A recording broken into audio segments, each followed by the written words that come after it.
नमस्कार दोस्तों, मैं अजय सिंह स्वागत करता हूं आपका आपके अपने चैनल इग्नू वाला में। जैसा कि आप लोग मेरे पीछे देख पा रहे होंगे, शायद अभी नहीं देख पा रहे हैं पर अब देख पा रहे होंगे। आपके सामने पीडीएफ खुली हुई है बीईसी 141 की, जिसका नाम है economics of health and education. ये वाली कंसेप्ट क्लास आज मैं आपके साथ करने वाला हूँ। इसको देख लेते हैं। तो आइए इधर उधर की बातें ना करते हुए सीधा क्लास को स्टार्ट करते हैं। Differentiate between the concept of human capital and human capital formation. दो चीज़ें दी गई हैं इसमें। ह्यूमन कैपिटल क्या होती है और ह्यूमन कैपिटल फॉर्मेशन क्या होता है। नाम से हमें कुछ पता चल रहा है, ह्यूमन कैपिटल के बारे में बात की जा रही है। जो काम के लोग होते हैं, जिनमें कुछ स्किल होती है, जिनके पास कुछ कुछ एक्स्ट्रा टैलेंट होता है, उन लोगों की बात हो रही है, वो ह्यूमन कैपिटल में काउंट किए जाते हैं। और दूसरा human capital formation, human capital कैसे बनाई जाती है उसके बारे में बात की जा रही है। पहला देख लेते हैं ह्यूमन कैपिटल के बारे में। डेफिनेशन क्या होती है ह्यूमन कैपिटल की। कौन लोग होते हैं ह्यूमन कैपिटल में? जो जिनके पास नॉलेज होती है, स्किल होती है, एक्सपीरियंस होता है और अदर एट्रीब्यूट्स होते हैं जो कि प्रोडक्टिव कामों को करने के काम आते हैं, या फिर कहें कि प्रोडक्टिव काम करने लायक उन्हें बनाते हैं, जो कि ओवरऑल हमारा इकोनॉमिक ग्रोथ में हमें हेल्प करता है। ठीक है, वो लोग क्या होते हैं? ह्यूमन कैपिटल में काउंट किए जाते हैं। एग्जाम्पल क्या है? डॉक्टर्स, उनको क्या होती है? मेडिकल नॉलेज होती है, सर्जिकल स्किल्स होती है उनके पास। टीचर हो गया, टीचर्स के पास क्या होता है? पेडागोजी स्किल्स होती है, सब्जेक्ट एक्सपर्टाइज होता है। सॉफ्टवेयर इंजीनियर्स होते हैं, जिनके पास क्या होता है? कोडिंग एबिलिटीज़ होती हैं, प्रॉब्लम सॉल्विंग स्किल्स होती हैं। ठीक है, ऑल रिप्रेजेंट ह्यूमन कैपिटल। इन सब को क्या कह सकते हैं हम? ह्यूमन कैपिटल कह सकते हैं। नेक्स्ट आता है ह्यूमन कैपिटल फॉर्मेशन। अब ह्यूमन कैपिटल बनानी कैसे है? लोगों को स्किल सिखा के, उनको नॉलेज दे के, उनको ट्रेनिंग दे के, investing in education, training, health care and other activities that improve a persons knowledge, skills and abilities. हम किन किन चीज़ों में इन्वेस्ट कर सकते हैं? एजुकेशन में, ट्रेनिंग में और उनकी नॉलेज एनहेंस करने में हम इन्वेस्ट कर सकते हैं। हेल्थ केयर में इन्वेस्ट कर सकते हैं। हेल्दी रहेगा तभी तो कोई कुछ काम कर पाएगा, जिससे कि क्या फ़ायदा हो? नॉलेज इंक्रीज हो, लोगों की स्किल इंक्रीज हो, उनकी एबिलिटीज़ इंक्रीज हो और वो जाकर ह्यूमन कैपिटल बन पाए। एग्जाम्पल्स क्या है इसके? स्कूल इसका एग्जाम्पल हो सकता है। ठीक है, participating in professional development workshops इसका एग्जाम्पल हो सकती हैं। Learning a new language schools इसका एग्जाम्पल हो सकते हैं। Receiving medical treatment that improves a persons health. अगर कोई मेडिकल ट्रीटमेंट ले रहा है, वो भी क्या है? ह्यूमन कैपिटल फॉर्मेशन में भागीदार है। वो ह्यूमन कैपिटल फॉर्मेशन में मदद कर रहा है। क्यों? क्योंकि किसी की तबीयत खराब है, वो कैसे काम कर पाएगा? ह्यूमन कैपिटल कैसे बन पाएगा? उसको ठीक करने का काम जो भी है, वो भी क्या है? ह्यूमन कैपिटल फॉर्मेशन में ही आता है। जब तक वो ठीक नहीं होगा, कैसे कैपिटल कहलाएगा? कैसे कुछ काम कर पाएगा? नेक्स्ट आता है describe the concept of school efficiency. अब देखो, नाम से ही हमें पता चल रहा है। और इसमें क्या बोला? In terms of various indicators. इसके वेरियस इंडिकेटर्स के टर्म्स में, मतलब इसके वेरियस इंडिकेटर्स को देखते हुए स्कूल एफिशिएंसी पर हमें बात करनी है। ठीक है, उसको देख लेते हैं हम। कैसे बात करेंगे या कैसे देखेंगे इसको? स्कूल एफिशिएंसी होती क्या है? एफिशिएंसी किसी के कुछ काम करने की क्षमता, कोई कितना अच्छे तरीके से काम कर पाता है, कितना अच्छा रिजल्ट दे पाता है अपने काम से। ठीक, उसी में स्कूल ऐड कर दिया गया है। स्कूल कितना अच्छा रिजल्ट दे पाता है, कितना अच्छे से काम करता है, वो चीज़ यहाँ पर बताई गई है। इसमें ये छोटा सा इंट्रोडक्शन इसका दिया गया है, इसको आप लोग देख लेंगे। ठीक है, स्कूल एफिशिएंसी क्या होता है, किस चीज़ से रेफर्स करता है? स्कूल की एबिलिटी को किससे? To optimize its resources and inputs to achieve the best possible educational outcomes for its students.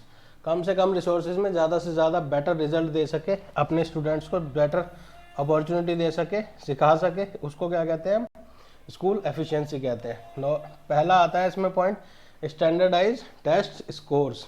Score के माध्यम से हम चीज़ों को काउंट कर सकते हैं। स्कूल के स्टूडेंट्स को देख सकते हैं कि इनकी एफिशिएंसी कितनी है, स्कूल की एफिशिएंसी कितनी है, कितना अपने स्टूडेंट्स को सिखा पा रहा है। कैसे? क्योंकि जब टेस्ट होगा, टेस्ट के स्कोर से ही तो पता चलेगा स्टूडेंट्स को कितना आया है, कितना नहीं आया है, कितना क्या चीज़ें वो सीखे हैं, नहीं सीखे हैं। ठीक है, यही चीज़ें क्या होती हैं हमारी,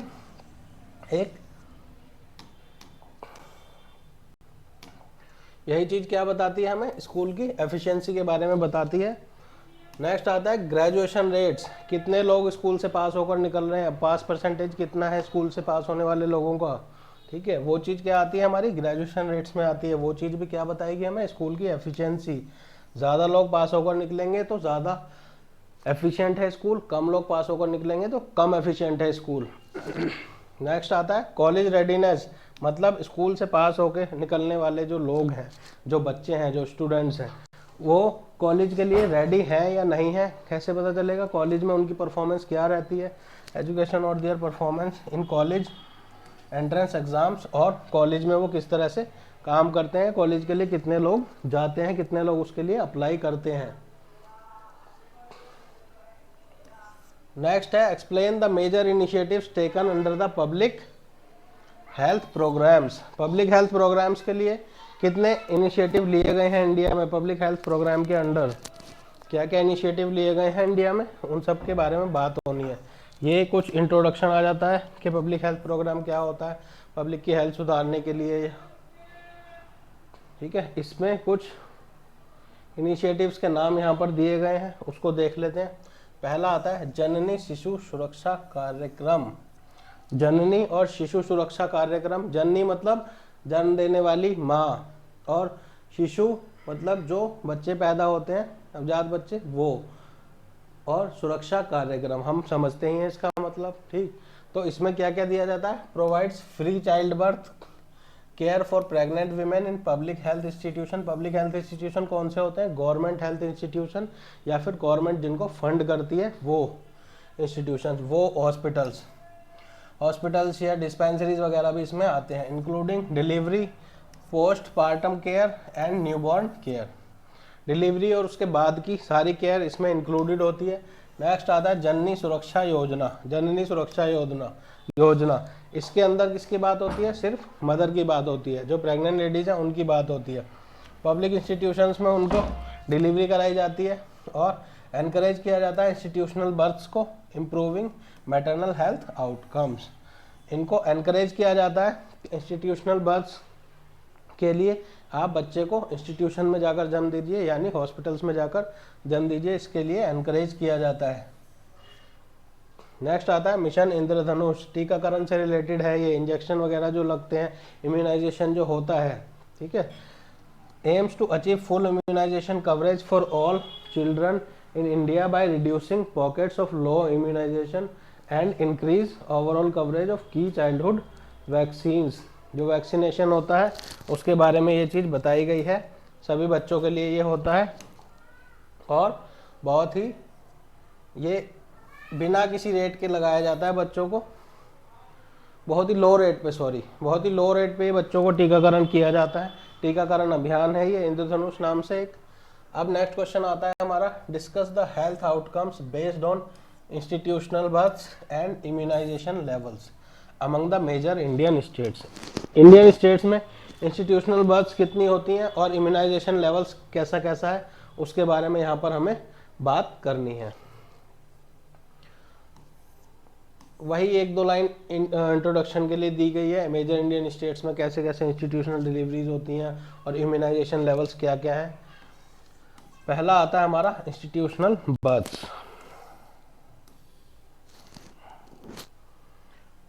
नेशनल डाटा कैसे पता करते हैं हम इंस्टीट्यूशनल बर्थ्स के बारे में, कि हमारे गवर्नमेंट हॉस्पिटल्स में, गवर्नमेंट फंडेड हॉस्पिटल्स में कितनी बर्थ हो रही है, कितने बच्चों का जन्म हो रहा है, कैसे पता करते हैं, डाटा के माध्यम से, नेशनल डाटा के माध्यम से। According to the latest national family health survey 2019-2021 का यहाँ पर दिया गया, उसके बाद का शायद आया नहीं है। India has shown significant progress in institutional deliveries with an overall rate of 88.6%। Total जितने बच्चे पैदा हो रहे हैं उसमें से 88.6% कहाँ हो रहे हैं, इंस्टीट्यूशनल बर्थ हो रही हैं, गवर्नमेंट हॉस्पिटल्स में हो रहे हैं या डिस्पेंसरीज में हो रहे हैं।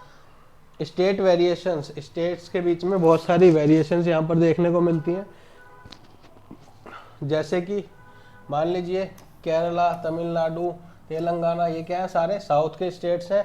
इनमें क्या है, achieved close to 100% institutional deliveries. इनमें क्या है, साउथ के स्टेट्स में, जैसे कि हमने अक्सर देखा है साउथ के स्टेट्स में क्या होता है, अवेयरनेस ज़्यादा होती है वहाँ के लोगों में। जब लोगों में अवेयरनेस ज़्यादा है तो 100%, नियरली 100% इंस्टीट्यूशनल डिलीवरीज वहाँ पर देखने को ऑलमोस्ट मिलेंगी ही मिलेंगी। बट जबकि सबसे कम कहाँ देखने को मिलती है, while states like Meghalaya and Uttar Pradesh have much lower rates around 57% and 70% respectively. Meghalaya में 57% है और उत्तर प्रदेश में 70% के अराउंड है यहाँ पर इंस्टीट्यूशनल बर्थ्स की लेवल। अब आता है इम्यूनाइजेशन लेवल्स कितने कितने हैं। पहला वही national focus, the government of India prioritize childhood immunization through programs like mission Indradhanush. Mission Indradhanush से क्या करती है, वो प्रायोरिटाइज करती है कि बच्चों को वैक्सीन दी जाए। स्टेट वेरिएशंस कितनी कितनी है, किस स्टेट में कितना है, किस में नहीं है। अगेन यहाँ पर वही चीज़ें हमें देखने को मिलेंगी मिलती जुलती। Similar to institutional births, immunization levels also vary across states. Some states like Himachal Pradesh and Mizoram have achieved close to 100%. Himachal Pradesh और मिजोरम जैसे स्टेट्स में क्या हुआ है, वहाँ पर नियरली 100% कवरेज वहाँ पर देखने को मिली है हमें फॉर की childhood vaccine, while other states like Bihar and Uttar Pradesh lag behind. मतलब हमें क्या देखने को मिल रहा है, उत्तर प्रदेश तो दोनों जगह नेगेटिव चीज़ों में ही कॉमन है हमारा, यहाँ पर बिहार और जुड़ गया जो कि हमारे बहुत ज़्यादा पिछड़े स्टेट्स कहलाए जाते हैं। बिहार और उत्तर प्रदेश दोनों ही हमें यहाँ पर देखने को मिलते हैं क्योंकि यहाँ के लोगों में अवेयरनेस भी कम होती है और गवर्नमेंट भी की तरफ से भी ज़्यादा एफर्ट्स लगाए हुए हमें नहीं देखे जाते हैं। Explain the features of a production function of health care services. अब प्रोडक्शन फंक्शन क्या होता है भाई हेल्थ केयर सर्विसेज में, प्रोडक्शन किसी भी चीज़ का, प्रोडक्शन किसी चीज़ को बनाया जा रहा है, उत्पाद तैयार किया जा रहा है ना, उस चीज़ के बारे में यहाँ पर बात हो रही है। ऑफ हेल्थ केयर सिस्टम या health care services. Health care services में प्रोड्यूस की जा रही हैं हमारी सर्विसेज कैसे, इसमें मेन चीज़ें क्या होती हैं, इनपुट और आउटपुट पर डिपेंड करती हैं। देख लेते हैं इसको कैसे। इनपुट्स क्या है भाई हमारे, these are the resources that go into producing health care services. वो रिसोर्सेज हैं जिनसे हम हेल्थ केयर सर्विसेज प्रोवाइड कर रहे हैं। इन्हें कैटेगराइज किया गया है ब्रॉडली। देखते हैं ह्यूमन रिसोर्स, पहला कौन है, ह्यूमन रिसोर्सेज। ये कौन होंगे, हमारे मेडिकल प्रोफेशनल्स जैसे कि डॉक्टर्स, नर्सेज, टेक्नीशियंस, थेरापिस्ट और वेरियस प्रोफेशनल्स जो होंगे हॉस्पिटल्स में जो लोग काम करते हैं, उनकी क्वालिफिकेशन, एक्सपीरियंस और स्किल के बेस पर उन्हें काम दिया जाता है और वो बहुत अपनी क्वालिफिकेशन, एक्सपीरियंस और नॉलेज के बेस पर क्या करते हैं, वो एक इम्पॉर्टेंट रोल प्ले करते हैं हमारे हेल्थ केयर सर्विसेज में।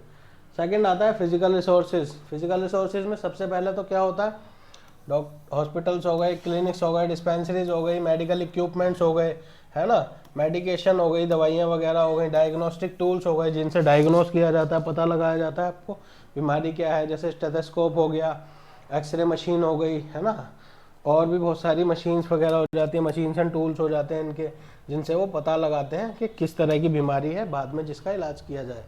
आउटपुट में यहाँ क्या क्या आता है, output of health care production function is the health outcome achieved for the patient, this can be measured in various such veg.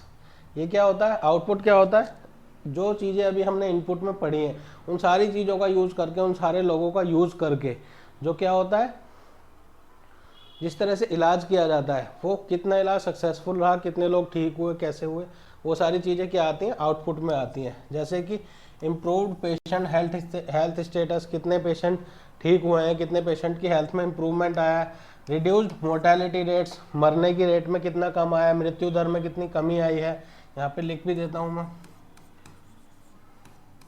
मृत्यु दर में कितनी कमी आई है। नेक्स्ट आता है increase patient satisfaction, patient satisfy है या नहीं है। Next better management of chronic conditions. Chronic conditions कौन सी होती हैं, जो बीमारियां लंबे समय तक चलती हैं, cancer, AIDS, blood pressure, sugar, ये बहुत लंबे समय तक चलने वाली बीमारियां, ये क्या होती हैं, क्रोनिक कंडीशंस होती हैं। इनका बेटर मैनेजमेंट हो रहा है या नहीं हो रहा है, ये एक दो दिन में ठीक होने वाली बीमारियां नहीं है। एक्यूट डिजीजेस कौन सी होते हैं, एक्यूट कंडीशन, जुकाम हो गया, खांसी हो गई, बुखार हो गया, एक दो दिन रहते हैं, कई बार अपने आप भी ठीक हो जाते हैं। नेक्स्ट आता है delineate the 4 characteristics of health care services. हमें हेल्थ केयर सर्विसेज की 4 सर्विसेज के बारे 4 कैरेक्टरिस्टिक्स के बारे में बताना है। पहली है इंटेंजिबिलिटी, मतलब जिसको फिजिकली टच नहीं किया जा सकता, देखा नहीं जा सकता, उसको सिर्फ महसूस किया जा सकता है या एक्सपीरियंस किया जा सकता है। अनलाइक अ फिजिकल प्रोडक्ट की तरह नहीं है जिसको आप खरीद सकते हो। हेल्थ केयर सर्विसेज क्या है? इंटेंजिबल हैं, जिनको आप छू नहीं सकते हो। You can't hold them, taste them और टच देम। जैसे कि अ डॉक्टर्स कंसल्टेशन, अगर डॉक्टर आपको कुछ कंसल्ट करता है उस चीज़ को आप छू नहीं सकते हो। नर्सिस केयर, अब ये मत कहना कि पर्चे पे लिखी होती है हम छू लेंगे, वो आप उसका लिखावट छू रहे हो, उस पर्चे को छू रहे हो, उसने जो बताया आपको उसको नहीं छू सकते, उसको सिर्फ सुना जा सकता है, महसूस किया जा सकता है। Value of the services comes from the knowledge, experience, skills of health care provider applied to your specific needs. उनकी वैल्यू कैसे लगाई जाती है, कैसे देखी जाती है उनकी वैल्यू? उनकी नॉलेज से, एक्सपीरियंस से, स्किल्स से, जो हेल्थ केयर प्रोफेशनल आपको प्रोवाइड करा रहे हैं, जैसे भी आपको ज़रूरत है उसके अकॉर्डिंग। दूसरा आता है inseparability of production and consumption. मतलब in most health care scenarios the production and consumption of the service happen simultaneously, या कह लीजिए एक साथ होता है। कैसे? प्रोडक्शन एंड कंजप्शन, मतलब यहीं से सर्विस प्रोड्यूस की गई, यहीं पे कंज्यूम कर ली गई। जैसे कि मान लीजिए कोई हॉस्पिटल में जाता है डॉक्टर को दिखाने के लिए कि मुझे ये दिक्कत है, डॉक्टर उसको चेक करता है, वो क्या है, सर्विस प्रोवाइड कराई जा रही है, प्रोड्यूस की जा रही है सर्विस, और उसको बताता है दवाई ववाई आपको ये वाली खानी है, आपको ऐसे ऐसे तरीक़ों से ये परहेज है, ये आपको दवाइयाँ खानी है। और वहीं पर क्या हुआ, डॉक्टर ने उसको मान लीजिए इंजेक्शन लगाया है, दवाई दे दी, तो वहीं पर क्या हो गया, सर्विस कंज्यूम हो गई। डॉक्टर ने आपको सर्विस दी, प्रोड्यूस की, और वहीं पर पेशेंट ने सर्विस को कंज्यूम कर लिया। कंज्यूम कर लिया मतलब दवाई खा लिया नहीं, बट उससे दिखा लिया, उससे दवाइयाँ ले ली या लिखवा ली, जो भी कह सकते हैं। Doctor is diagnosing and treating you at the same time, there is no separate production of a service beforehand. मतलब कोई ऐसी सर्विस नहीं है जो पहले से प्रोड्यूस हो चुकी है और डॉक्टर ने ला के, आप डॉक्टर के पास गए, डॉक्टर मुझे ये दिक्कत है, ठीक है, ये उठा के यहाँ से ये दे दी। कोई सामान नहीं है कि उठा के पीछे से खरीदा हुआ है, डॉक्टर ने पहले उठा के आपको दे दिया, ठीक है, वो उसकी अपनी एक सर्विस है। नेक्स्ट आता है वेरिएबिलिटी, ये चीज़ वेरिएबल करती है। कैसे? Health care services can be highly variable depending on needs या several factor.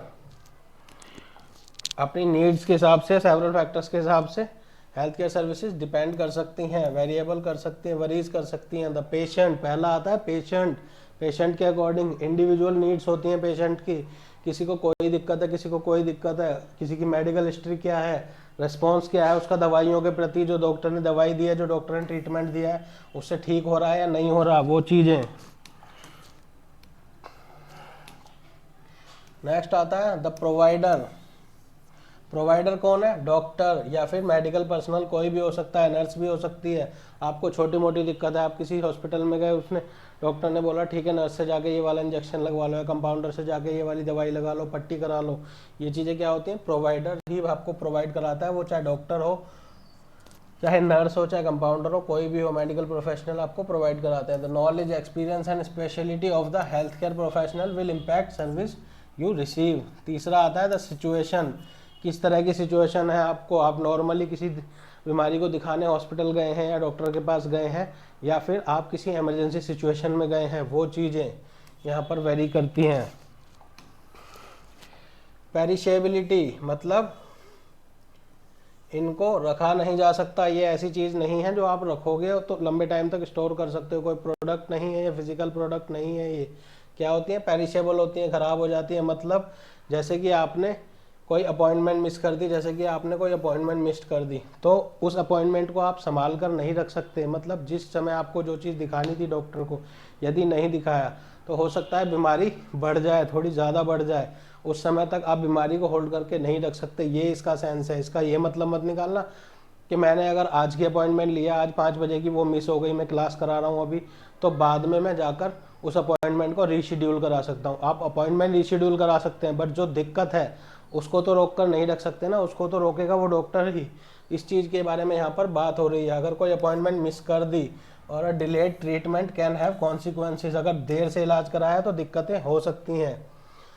Unlike some physical products that can be stored, जैसे फिजिकल प्रोडक्ट्स होते हैं उनको आप स्टोर करके रख सकते हो, हेल्थ केयर सर्विसेज को आप स्टोर करके नहीं रख सकते हो।